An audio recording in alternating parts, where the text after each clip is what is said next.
Começa agora. Diário Econômico PicPay. Uma análise das principais informações que impactam os mercados, A economia global e do Brasil. Apresentação Marco Caruso. Olá, bom dia. Hoje é terça, 16 de abril e este é o episódio número 400 do seu Diário Econômico.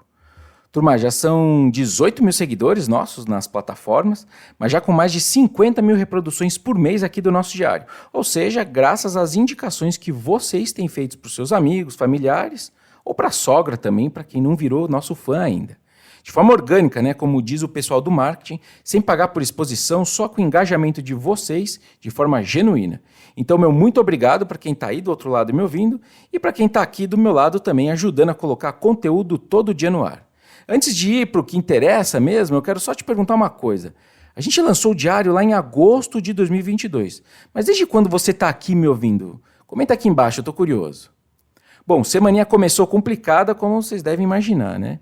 E só parte disso é culpa do conflito lá no Oriente Médio, porque, por exemplo, o petróleo até caiu ontem. Mas enfim, começando por lá, pelo Oriente Médio, os Estados Unidos seguem tentando coordenar um esforço diplomático para evitar que o conflito fique ainda maior.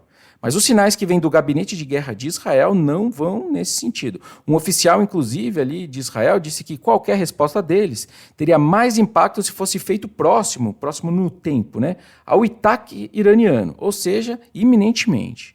O ministro das Relações Exteriores iraniano disse que Teherã não acolhe a escalada regional, mas obviamente ele alertou que responderia a um ataque de Israel de forma mais poderosa e em maior escala.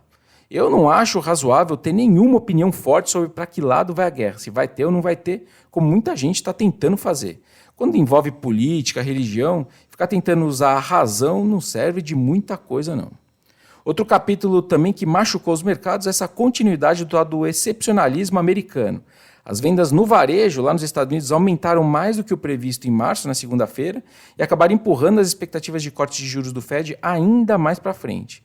Tanto que os títulos do Tesouro de 10 anos lá nos Estados Unidos subiram cerca de 9 pontos base, mesmo com a fuga de risco que a gente viu depois do ataque do Irã.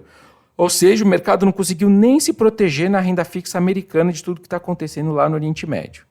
E, fora isso tudo, como todo problema vem em três, como diz a expressão, né, não ajudou também o nosso governo federal aqui projetando uma piora do resultado primário entre 2024 e 2025.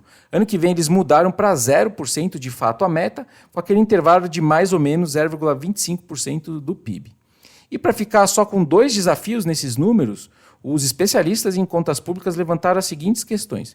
Primeiro, esses números já ainda estão com arrecadação superestimada na conta deles.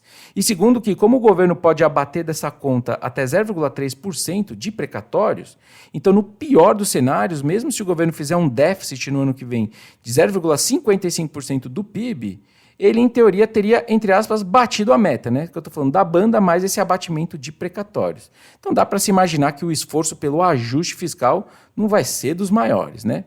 E aí a nossa renda fixa com isso tudo, que né, o externo ruim já estava piorando, e aí fechou e piorou mais e fechou precificando uma Selic acima de 10% já para o final desse ciclo de cortes de juros.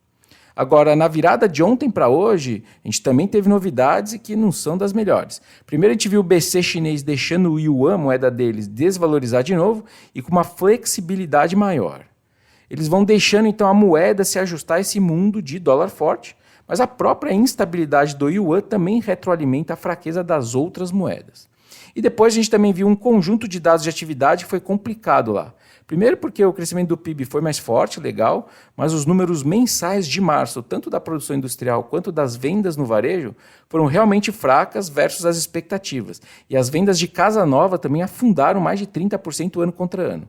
Então a China não veio para ajudar a tranquilizar as coisas.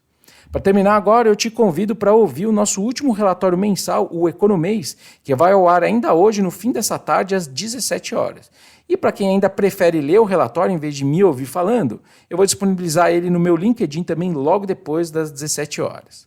Bom dia, bons negócios e sorte sempre. Você ouviu? Diário Econômico PicPay. Uma análise das principais informações que impactam os mercados, A economia global e do Brasil. de segunda a sexta, às 6 da manhã, no Spotify e YouTube.